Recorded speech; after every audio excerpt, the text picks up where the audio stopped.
अस्सलाम वालेकुम नाज़रीन कराम, आप देख रहे हो द टाइपराइटर और मैं हूं जावेद खान। मैं आपको बता दूं कि जितने भी लोग नेशनल हाईवे से सफ़र करते हैं उनके लिए इंतहाई अहम खबर है। आपको बताना चाहूँगा कि जिस तरीके से आप टोल प्लाजा पे पहुंचते थे और वक्ती तौर पर रिचार्ज करते थे अपने क्यूआर कोड पर, यानी कि फास्टैग को रिचार्ज करते थे और टोल प्लाजा जो है वो क्रॉस कर लेते थे। मगर आपको बता दूं कि अब नई गाइडलाइंस आ चुकी हैं तमाम व्हीकल्स ऑनर्स के लिए। खबर बेहद ज़्यादा ज़रूरी और लाजमी है। आपको बता दूं कि नए रूल जो है फास्टैग आ चुके हैं फास्टैग के, और ये बताया जा रहा है कि अगर इन रूल्स को फॉलो नहीं किया जाता तो आपका फास्टैग जो है वो ब्लैकलिस्ट भी हो सकता है। तो जितने भी लोग इस वक्त हमें देख रहे हैं ज्यादा से ज्यादा इस खबर को सुने और कहीं ना कहीं इस पे गौर फिक्र भी करें, वरना आपसे भी जो है डबल पैसा वसूल किया जा सकता है। सबसे पहले जो नए रूल्स आए हैं फास्टैग के, इनको जो है आज से इंप्लीमेंट किया जाएगा।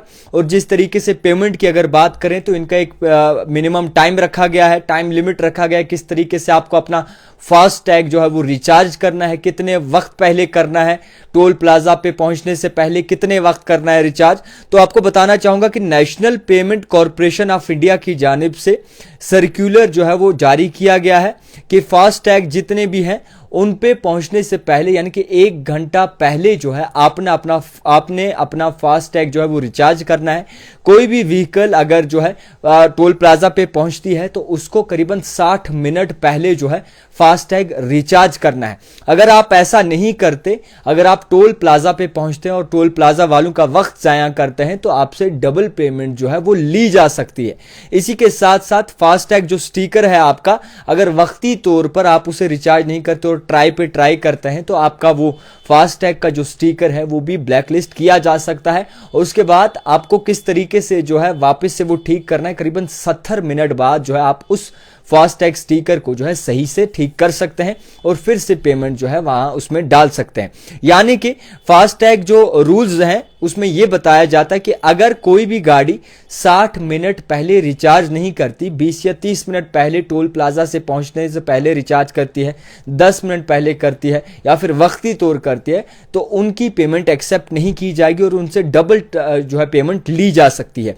और इसी तरीके से अगर उसका कोई एरर आ जाता है तो उसकी पेमेंट जो है करीबन उसका फास्टैग कोड जो है वो क्यूआर कोड उसको जो है ब्लैकलिस्ट किया जा सकता है। अगर बोथ कंडीशन जो है एरर आती हैं, 176 कोड ट्रांजैक्शन एरर आता है, तो ये मान लीजिए कि आप पे पेनल्टी भी आयद की जा सकती है।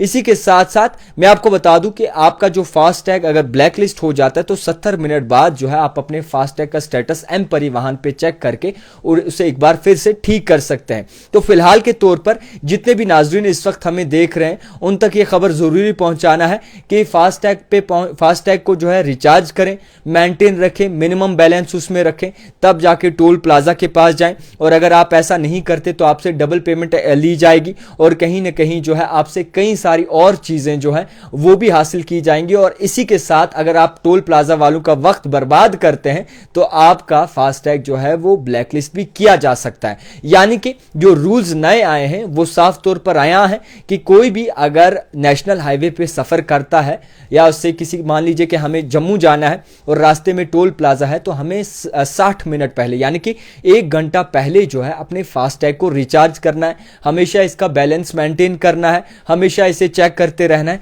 ताकि ब्लैक लिस्ट ना हो। और यह भी नजरोसानी जरूर करनी है कि हमारे फास्टैग में रिचार्ज कितना है। अगर हमारे फास्टैग में रिचार्ज कम होता है और हम टोल प्लाजा पे रुक जाते हैं तो हमें डबल पेमेंट करनी होगी। और अगर कोई किसी जानिब से एरर आ जाता है, फास्टैग जो है डीएक्टिवेट होता है, तो ये मान लीजिए कि आपका फास्टैग जो है वो ब्लैकलिस्ट किया जाएगा और उसके बाद जो है आपको फिर से फास्टैग के लिए नए से जो है उसकी सेटिंग्स वगैरह करनी होगी। एम परिवहन पे जाकर आप उसे ठीक कर सकते हैं। यानी कि रूल्स भी नए आ रहे हैं। फास्टैग जिस तरीके से इंट्रोड्यूस किया था 2016 में, और 2016 में जब से फास्टैग आया था तब तादाद गाड़ियों की कम थी जम्मू कश्मीर में।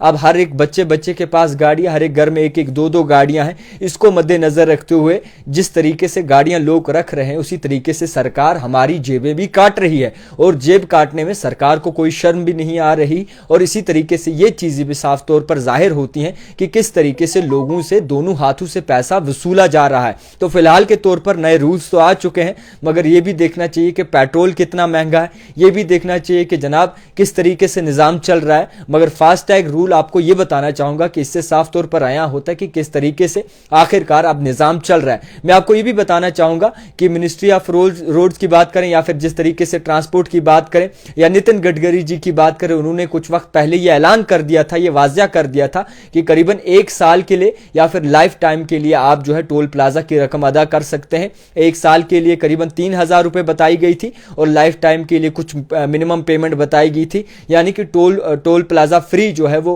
बाकायदा तौर पर निजाम बनाने की एक सोच रखी गई थी। अब वो कब तक सामने आता है, कब तक लोगों को राहत मिलती है, फिलहाल दोनों हाथों से लूटा जा रहा है। सरकार जो है बड़े अच्छे से कामकाज कर रही है और गरीब को और ज्यादा गरीब और अमीर को थोड़ा सा अमीरी बनाने में मदद कर रही है। देखते रहिए द टाइपराइटर जावेद खान के साथ।